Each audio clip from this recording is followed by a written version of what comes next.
સુરતના વાકલ ગામે આવેલ અંબિકા સ્ટોન ક્વોરી પર અસામાજિક તત્વોએ મચાવ્યો આતંક।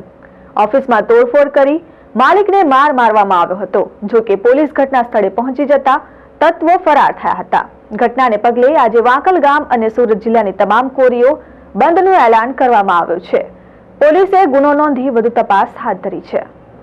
સુરત જિલ્લાના માંગરોળ તાલુકાના વાકલ ગામે આવેલી અંબિકા સ્ટોન ક્વોરી પર ગઈકાલે અસામાજિક તત્વોએ આતંક મચાવ્યો હતો। સાંજના સમયે આશરે 20 જેટલા લોકો લાકડાના સપાટા, લોખંડના સળિયા લઈ ક્વોરી પર ધસી આવ્યા હતા અને ક્વોરી પર હાજર ક્વોરી માલિક જગદીશ પટેલ અને ભૂપેન્દ્ર પટેલ પર તૂટી પડ્યા હતા અને તેઓને ઢોર માર મારી ગંભીર રીતે ઈજાગ્રસ્ત કરી નાખ્યા હતા અને ક્વોરીની ઓફિસ પર ભારે તોડફોડ મચાવી હતી। જો કે ઘટનાની જાણ પોલીસને કરવામાં આવતા તરત જ પોલીસ ઘટના સ્થળે પહોંચી જતા હુમલાખોર અસામાજિક તત્વો ઘટના સ્થળેથી ફરાર થયા હતા। આ અંબિકા સ્ટોન ક્વોરી ઉપર અસામાજિક તત્વો આવી અને બેફામ મારામારી કરી, લૂંટ કરી, હત્યાની કોશિશ કરેલ છે। એના વિરોધમાં સુરત જિલ્લા ક્વોરી એસોસિએશન આજે એની જોડે રહી અને ટોટલી બંધ પાડેલ છે, વેચાણ ભી બંધ કરેલ છે। કેટલા શ્રમિકોને અસર થશે, કયા પ્રોજેક્ટોને અસર થશે? હજારો શ્રમિકો બેકાર આજે કામ નહીં મળે અને ટ્રકો બંધ છે અને સરકારના મોટા પ્રોજેક્ટો, express way, bullet train, metro totally કામને અસર થશે। શું માંગ છે? આવા અસામાજિક તત્વોને વહેલી તકે ધરપકડ કરી એની સામે યોગ્ય પગલાં લે અને ક્વોરી ઉદ્યોગને પોલીસ પ્રોટેક્શન આપે। ક્વોરી પર ધસી આવેલા આ અસામાજિક તત્વોમાં મહિલાઓ પણ સામેલ હતી। તેઓ કહી રહ્યા છે કે જ્યાં ક્વોરી ચાલે છે એ જમીન અમારી છે અને તમે અહીંથી ખાલી કરીને ચાલ્યા જાઓ।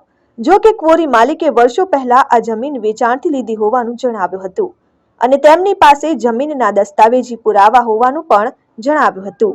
મારું કન્સ્ટ્રક્શનનું બહુ મોટું કામ ચાલે છે અને જે આ ક્વોરીના માલિક છે એ મારા ખાસ મિત્ર છે અને આ ઘટના મેં જોઈ તો મને બિહાર યાદ આવી ગયું। કાયદેસર ઘણા સમય પહેલા લીગલી જમીન લીધેલી છે અને હવે એ લોકો લીગલી કાર્યવાહી કરવા જાય છે તો એનાથી કાંઈ થતું નથી, એટલે આ એક મને બિહાર યાદ આવી ગયું કે બિહારની અંદર જે ઘટના બને છે, આ જંગલ રાજ કરી દીધું છે। આ વેપારી માણસોને આવી જો ઘટના બને તો બહુ તકલીફ પડી જાય અને આની સરકારને આનો પગલાં લેવા જ જોઈએ। આવી રીતે જો પોલીસ હુમલો થતો તો એ દરમિયાન હાજર થઈ ગયા, જો પોલીસ જરીક પણ લેટ પડી હોત તો અહીંયા ન થવાનું થઈ ગયું હોત અને આ જે બન્યું છે એ બિલકુલ અનલીગલી છે। સરકાર આના પગલાં લે, આવી વસ્તુ ન બને એવી અમે વાકલના વેપારી આવું ઈચ્છીએ છીએ। જો કે ઘટનાને લઈ ગઈકાલથી ક્વોરી ઉદ્યોગકારોમાં ભારે રોષ જોવા મળી રહ્યો છે અને જેને લઈ ક્વોરી ઉદ્યોગકારોએ આજ રોજ વાંકલ ગામ તેમજ સુરત જિલ્લા ક્વોરી ઉદ્યોગ બંધ રાખવાનું એલાન કર્યું હતું અને જેને પગલે આજ રોજ સમગ્ર વાંકલ ગામ તેમજ સુરત જિલ્લા ક્વોરી ઉદ્યોગ જડબેસલાક બંધ રહ્યો હતો। ક્વોરી ઉદ્યોગકારોએ માંગ કરી છે કે પોલીસ દ્વારા અસામાજિક તત્વોને જેમ બને તેમ જલ્દી पकड़ी लई कड़क में कड़क सजा करवामा आवे।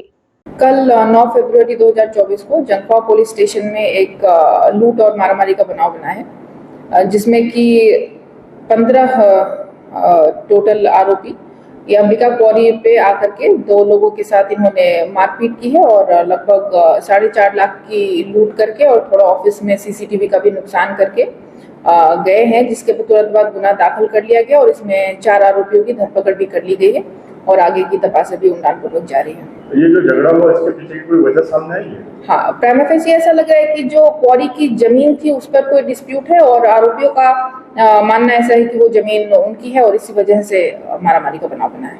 Bureau report, RN news, Mangrol, Wakal.